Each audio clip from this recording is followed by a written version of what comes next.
So ಇವತ್ತು day 2 ನಮ್ಮದು. ರಬಕವಿ ಬನಹಟ್ಟಿಯಿಂದ ಈಗ ಹೊರಟಿದ್ದೀವಿ ಗುಲ್ಬರ್ಗಾಗೆ. Almost 236 kilometre. ನಮಗಿನ್ನ 213 ಕಿಲೋಮೀಟ್ರ್ ಇದೆ. 4 hours 18 minutes ಅಂತ ತೋರಿಸ್ತಾ ಇದೆ. 2:20 ರೀಚ್ ಆಗ್ತೀವಿ. ಬೆಳಿಗ್ಗೆ ನಮ್ಮದು ಒಳ್ಳೆ ಜೋಳದ ರೊಟ್ಟಿದು ತಿಂಡಿ ಆಯಿತು. ಸೊ ಈಗ ಜೋಳದ ರೊಟ್ಟಿ ಮತ್ತು ಚಪಾತಿ ತಿಂಡಿ ಮುಗಿಸ್ಬಿಟ್ಟು ಒಳ್ಳೆ ಬ್ರೇಕ್ಫಾಸ್ಟ್ ಮಾಡಿ ಬ್ಯಾಟಿಂಗು. ಮಧ್ಯೆ ಎಲ್ಲೂ ನಿಲ್ಲಿಸಲ್ಲ. ಫಸ್ಟ್ ಹೋಗೋದು ಕಸಿನ್ ಮನೆಗೆ. ಸೊ ಕಸಿನ್ ಮನೆಗೆ ಹೋಗಿ ಊಟ ಎಲ್ಲ ಮುಗಿಸ್ಕೊಂಡು ನೆಕ್ಸ್ಟು ಗಣಗಾಪುರ್, ಆಮೇಲೆ ಅಕ್ಕಲ್ಕೋಟ್. ಸೊ ಇದು ಇವತ್ತಿನ ಪ್ಲ್ಯಾನು, ಡೇ 2.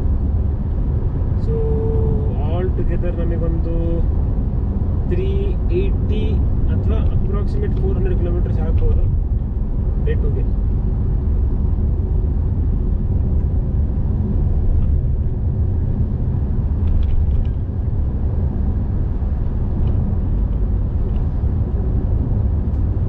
ಫ್ಯೂಯಲ್ ಇದೆ, ಇನ್ನು ಹಾಫ್ ಟ್ಯಾಂಕ್ ಫ್ಯೂಯಲ್ ಇದೆ. ಫ್ಯೂಯಲ್ ಹಾಕೋದು ಏನೂ ಇಲ್ಲ. ಸೊ ನಾನ್ ಸ್ಟಾಪ್ ಗುಲ್ಬರ್ಗ ಇವತ್ತು ಇದ್ದೀವಿ. ಇದು ಕೃಷ್ಣಾ ರಿವರ್. ಇದು ನಿಮಗೆ ಆ ಕಡೆ ಕಾಣಿಸ್ಬೋದು.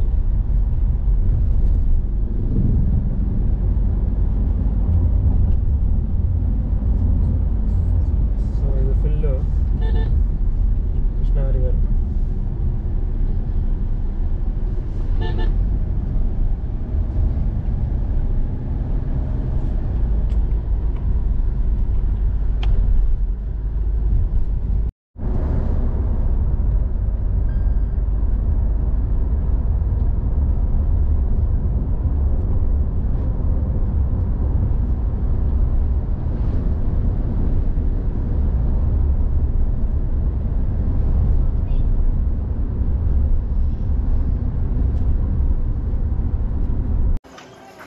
ಈಗ ನಾವು ಸಂಗಮಕ್ಕೆ ಬಂದಿದ್ದೇವೆ.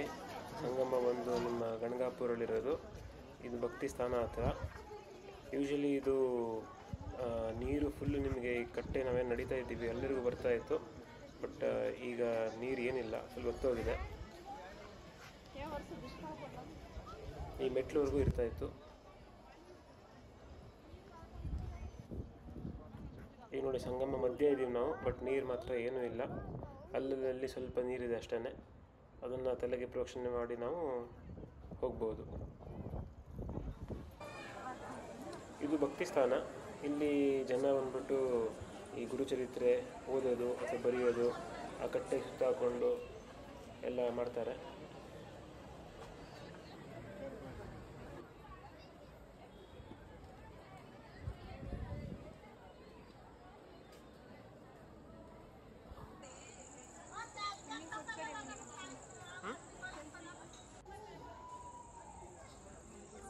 ಇದು ದೇವಸ್ಥಾನ ಹತ್ರ ಭಜನೆ ಗಿಜನೆ ನಡೀತಾ ಇರುತ್ತೆ.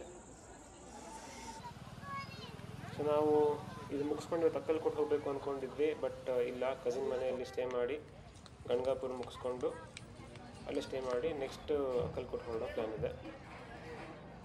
ಸೊ ಇದು ಮೇನ್ ಟೆಂಪಲ್ಲು.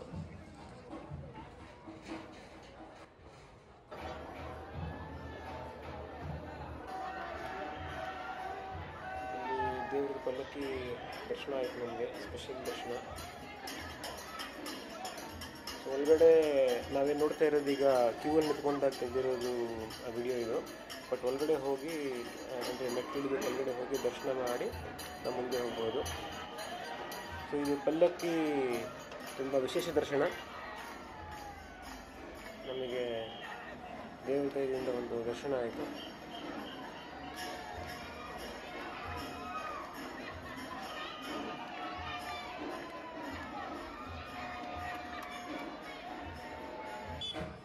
ಸೊ ಇಲ್ಲಿಗೆ ನಮ್ಮ ಗಣಗಾಪುರ್ ಆಯಿತು. ಸೊ ಇವಾಗ ಹೋಗಿ ಕಸಿನ್ ಮನೇಲಿ ಸ್ಟೇ ಮಾಡಿ ಬೆಳಿಗ್ಗೆ ಎದ್ದು ಮುಂದಿನ ಪಯಣ. ಸಿಗುವ ಮುಂದಿನ ವಿಡಿಯೋದಲ್ಲಿ.